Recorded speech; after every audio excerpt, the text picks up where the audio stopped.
ជំរាបសួរនៅថ្ងៃទី20ខែឧសភាឆ្នាំ2025នេះបាទខ្ញុំធ្វើព័ត៌មានមួយបាទគឺចែករំលែកហើយក៏ជាសារមួយបាទដែលក្នុងនាមខ្ញុំជាប្រជាពលរដ្ឋហើយខ្ញុំស្រឡាញ់បាទគឺក្បាច់បដាល់បាទគុនខ្មែរបាទអញ្ចឹងខ្ញុំលើកយកពីបាទកីឡាបដាល់គុនខ្មែរគឺធឿនធេរ៉ាបាទយើងឃើញថាមួយរយៈនេះបាទធឿនធេរ៉ាដូចជាដើរផ្ទុយបាទពីបាទកតបកិច្ចខ្លួនយើងនិយាយទៅថាក្បាច់បដាល់គុនខ្មែរឥឡូវយើងឃើញថាថ្មីនេះវាបែកធ្លាយនឹងវីដេអូដែលធឿនធេរ៉ាជក់បារីបាទអេឡិចត្រូនិកបាទបែកធ្លាយការបង្ហុយបាទវាប្រៀបបានទៅនឹងក្មេងស្ទាវក្មេងទំនើបបាទហើយក្នុងនាមគាត់ជាបុគ្គលម្នាក់បាទកីឡាករម្នាក់ដែលឆ្នើមប្រចាំប្រទេសកម្ពុជាបាទខ្ញុំធ្វើវីដេអូនេះ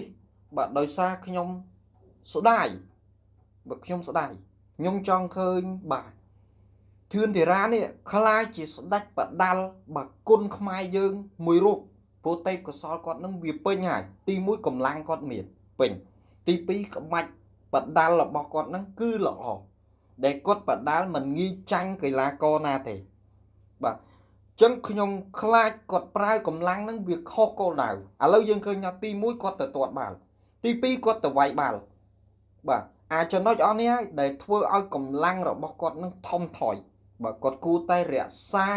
កម្លាំងបាទគាត់តាមដានកម្លាំងសុខភាពរបស់គាត់ឲ្យបានល្អបាទទុកកម្លាំងការប្រកួតជាមួយនឹងបាទប្រទេសកីឡាករប្រទេសផ្សេងបាទឥឡូវវាបែកធ្លាយអារឿងជក់បារីអេឡិចត្រូនិកនេះមតិមហាជនជាច្រើននឹងគេកំពុងតែរីគុណបាទអញ្ចឹងបានខ្ញុំធ្វើវីដេអូនេះដូចជាផ្ដាំផ្ញើបាទទៅធឿនធេរ៉ាថាយកធឿនធេរ៉ាមានឱកាសមាសឱកាសពេជ្រហើយមិនមែនប្រាក់ទេឱកាសមាសឱកាសពេជ្រធឿនធេរ៉ាត្រូវតែចាប់វាឲ្យបានជារៀងរហូតបាទធឿនធេរ៉ាមានផ្ទះធឿនធេរ៉ាមានឡានជិះដោយសារអាជីពបដាល់បាទអញ្ចឹងកុំភ្លេចខ្លួនបាទកុំភ្លេចខ្លួនបាទបើយើងធ្វើអញ្ចឹងទី1វាធ្វើឲ្យគុនខ្មែររបស់យើងធ្លាក់ចុះបាទសហព័ន្ធគុនខ្មែរធ្លាក់ចុះបាទក្នុងនាមជាកីឡាបដាល់ឆ្នើមមួយរូបបាទអញ្ចឹងខ្ញុំធ្វើវីដេអូខ្លីៗបាទតែប៉ុណ្ណឹងអរគុណ